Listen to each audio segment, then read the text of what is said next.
मंडळी, आवळा थोडा तरी रोज खावा असं म्हणतो. त्यासाठी इथे मी आवळा सुपारी करते आहे. एक 10 ते 12 आवळे घेतले, ते एका भांड्यामध्ये कुकरमध्ये ठेवून त्याच्यावर झाकण ठेवलं आणि एक शिट्टी करून घेतली. आवळे ज्या भांड्यात आहेत त्या भांड्यात पाणी अजिबात घालायचं नाही. बिन पाण्याचे आपल्याला हे आवळे वाफवून घ्यायचे आहेत. एका शिट्टीमध्ये हे छान मऊ होतात.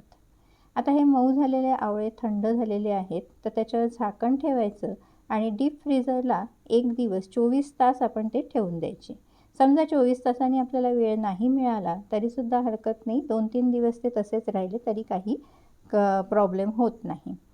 नंतर डीप फ्रीझरला काढून घ्यायचं आणि थोडा थंडावा कमी झाला, आपल्याला हाताने हे बिया काढता येतील असं वाटलं की त्या बिया काढून घ्यायच्या. हे आपोआप उलसतात, आपल्याला चिरायची गरज लागत नाही. अशा प्रकारे आपण त्याच्या पाकळ्या काढून घेतल्या, फोडी करून घेतल्या. तर या फोडींमध्ये आपण आता काळं मीठ घालूया.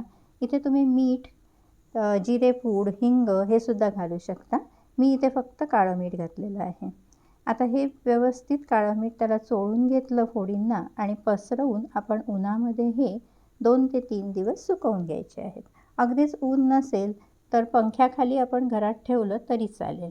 त्याला काही फार ऊन हवं असं नाही, फक्त उन्हात असेल तर ते प्रोसेस लवकर होते सुकायची. आता हे 3 दिवसामध्ये असे मस्त कुरकुरीत अशी आवळा सुपारी तयार झालेली आहे. घरच्या घरी आपण पाचक अशी ही औषधी आवळा सुपारी करू शकतो आणि उन्हाळ्यासाठी तर खूपच छान.